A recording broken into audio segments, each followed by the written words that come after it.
Hey, you guys, my name is Tiffany Ryland. For those of you who are new here, I'm a commercial real estate expert headquartered in Houston, Texas, and today we're going to be examining Slutty Vegan.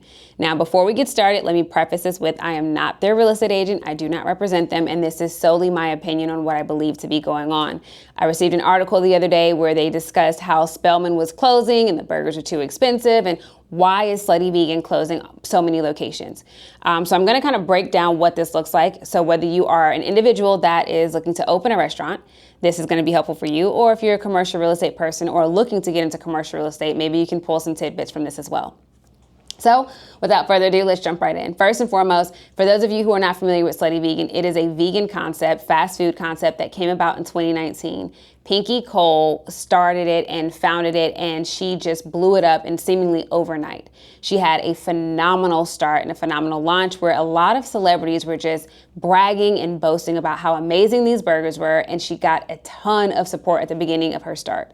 Now, we are in 2025 from 2019, and everyone is asking what is going on with all of these closings that are happening. Now, as someone who wants to give a very non-biased opinion, I do want to mention that I have had a little bit of interaction and communication with Pinky in the past where I've sent over a couple of locations and I've been able to get some insight.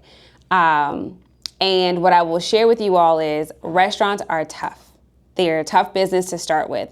And for someone to be able to jump in this thing in a vegan concept and be able to blow up the way that she has, I think that we've got to give credit where credit is due. That's the first thing. The second thing that I will say is from 2020 to I would say 2022, I believe there was a bit of artificial inflation and artificial support. Between COVID and the Black Lives Matter movement and George Floyd's death, there was a lot of movement and especially support for Black businesses. So people were intentional about their spending and they were super excited to see this young Black woman create this new phenomenal vegan concept, and it was spreading like wildfire, okay? However, that artificial support oftentimes causes people to make skewed and sometimes I would say, misjudged decisions on where they're placing their locations. So when I initially had some conversation with Pinky, I think her original idea was to be able to introduce a healthier option to colleges and underserved, underdeveloped communities. That is my take on it. Whether that is true or not based on what the foods and the products are made up of. Again, I'm not the food police. I am not going to argue with you about whether her vegan burgers are better than regular meat. That's not what I'm here to do. I'm just giving you my take on what I believe her goal was initially. And that was to introduce a healthier concept to these communities that oftentimes don't have them. Now, what I'll also say is, from a vegan perspective, her pool of people, her demographic, even when we look on a map and we say these are the demographics in this area, even if there's 150,000 people in this area, because vegan food and veganism is still a little new and it's still a growing concept, having 150,000 people in an area and only having 1% of those people be open to the idea of vegan drastically changes what that looks like in the way of support.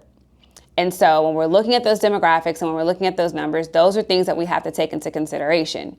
I would liken Slutty Vegan to the Five Guys of the meat eater world, right?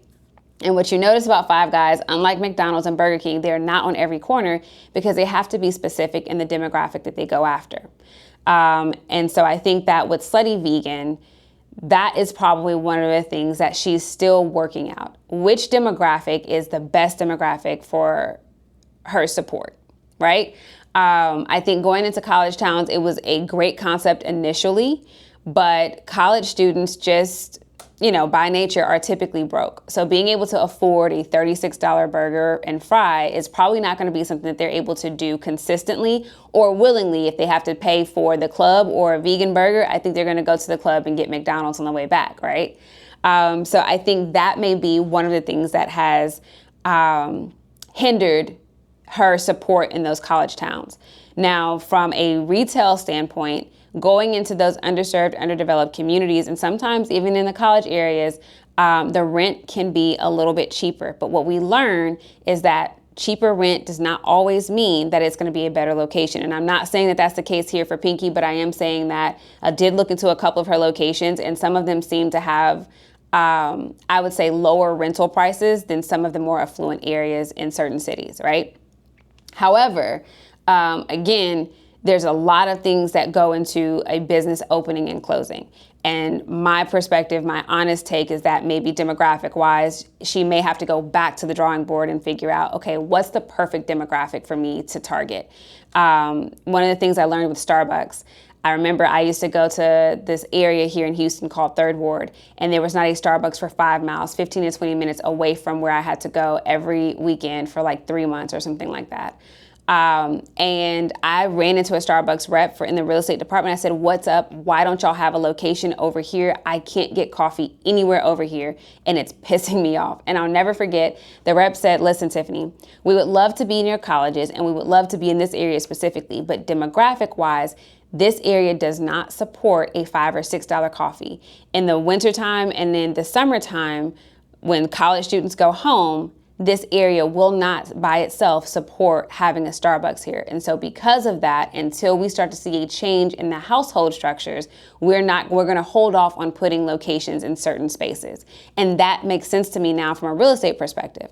One of the things that you can take from this video today is retail follows rooftops. When retail is looking at rooftops, they're looking at the household income and the makeup of the household before they make a decision on whether or not they're going to come to your community. So my final take on what's happening with Slutty Vegan, I think that we shouldn't count her out. I think that Pinky is one of those people that always bounces back and she always finds a solution. I think she's just really trying to figure out her groove here, really trying to figure out which demographics and which markets work best for her. And I think once she figures that out, she's going to continue to open more locations. And I would say from a business perspective, there was a lot of love and the support at the beginning of her start. And now there seems to be a lot of people jumping on the hate train. And I would just say, be kind, be generous, understand that these things are tough. And as we start to kind of see where she goes, let's look for ways to support her instead of looking for ways to tear her down in the comment section. So leave me a comment below. Let me know which other businesses you guys want to dive into and what you want to know about commercial real estate.